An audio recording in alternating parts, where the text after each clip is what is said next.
जय श्री कृष्ण। आप सभी दर्शकों का स्वागत है। अष्टकूट गुण मिलान पर हमारी चर्चा चल रही है। नाड़ी दोष के बारे में आज हम चर्चा करेंगे। नाड़ी शब्द से क्या कहते हैं? नाड़ी शब्द का प्रयोग योग शास्त्र और आयुर्वेद दोनों में ही प्रायः किया जाता है।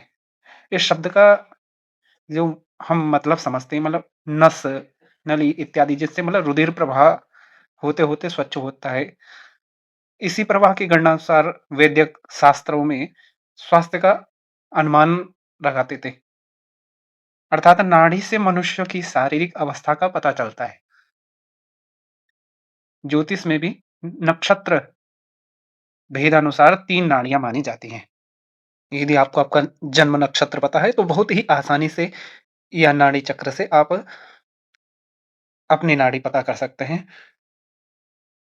अश्विनी, भरणी, कृत्तिका, आदि, मध्य, अंत्य, रोहिणी, मृगशिरा, आर्द्रा यानी यही पैटर्न से नाड़ियाँ देखी जाती है। आदि, मध्य, अंत, अंत, मध्य, आदि, मध्य, अंत, मध्य, आदि इस तरह से।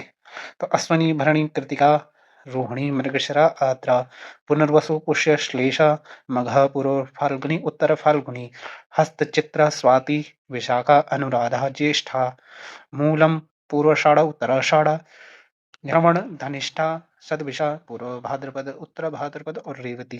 एक ही नाड़ी को अशुभ कहा गया है, उसके बारे में यह श्लोक बताता है। एक नाड़िस्थ नक्षत्रे दंपत्योर्मरणं ध्रुवं सेवायां च भवेद धानिर्विदाहि प्राणनाशनम। स्त्री पुरुषों की एक ही नाड़ी हो तो निश्चय मरण, सेवा में हानि और विवाह में प्राणों का नाश होता है।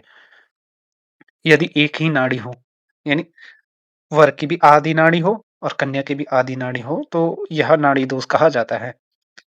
यह सभी में दिखना चाहिए मतलब समान नाड़ी नहीं, एक जैसी नाड़ी नहीं होनी चाहिए।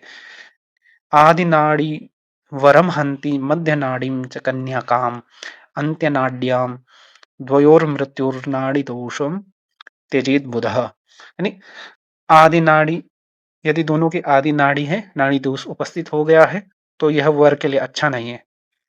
मध्य नाड़ी का दोष उपस्थित हो गया, दोनों की मध्य मध्य नाड़ी हो गई तो वह कन्या के लिए अच्छा नहीं है। और अंत्य नाड़ी दोनों के लिए ही शुभ नहीं होती है। विद्वानों ने बहुत महत्व दिया है, नाड़ी को बहुत महत्व है। 8 गुण मिलते हैं। जब उसके परिहार भी कहे गए हैं कि एक नक्षत्र जातानां नाड़ी दोषो न विद्यते अन्यक्ष प्रतिवेदे तो विवाहो वर्जितः सदा। वर कन्या का एक ही नक्षत्र हो यानी एक ही नक्षत्र हो तो नाड़ी दोष नहीं माना जाता है। अन्य नक्षत्र हो तो विवाह सर्वथा वर्जित है। अच्छा, दूसरी बात कह रहे हैं, राशि के भिन्न वृक्षम चेद चेद भेक्ये राशि द्वयम तथा पाद भेदे नाड़ी नाम गणा नाम च न दुष्टता।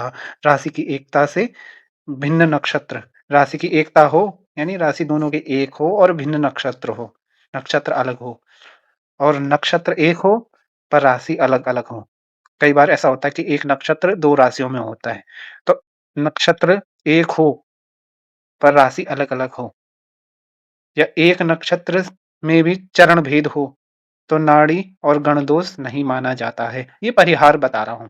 अन्य श्लोक भी मिलते हैं कि नाड़ी दोषस्तु विप्राणा मरण दोषश्च क्षत्रिये गण दोषश्च वैश्येषु योनि दोषस्तु पादजान।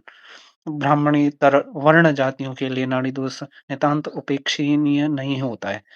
नाड़ी दोष का विचार सभी जातियों वर कन्या के मिलान के संबंध में समान रूप से ही करना चाहिए, विशेष रूप से कर्क वृश्चिक मीन इन राशियों के संदर्भ में यदि समान नाड़ी मिल रही है तो इस तरह से नाड़ी दोष के भी परिहार उपलब्ध हैं।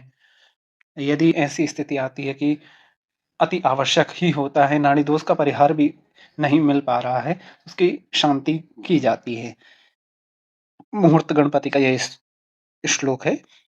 हेमाज्या रत्नगोदानं मृत्युंजय जपस्तथा कुर्याद कुर्यादवश्यम वाहे नाड़ी दोषो अनुपत्तये। नाड़ी दोष उपस्थित हो तो उसके लिए अर्क विवाह, कुंभ विवाह, मृत्युंजय जप, स्वर्ण, रत्न, चांदी, अनाज आदि का दान, ब्राह्मण भोजन के पश्चात विवाह करना प्रशस्त कहा गया है। यही इसके उपाय है। तो नाड़ी दोष अवश्य ही दूर हो जाएगा और विवाह मंगलप्रद होगा।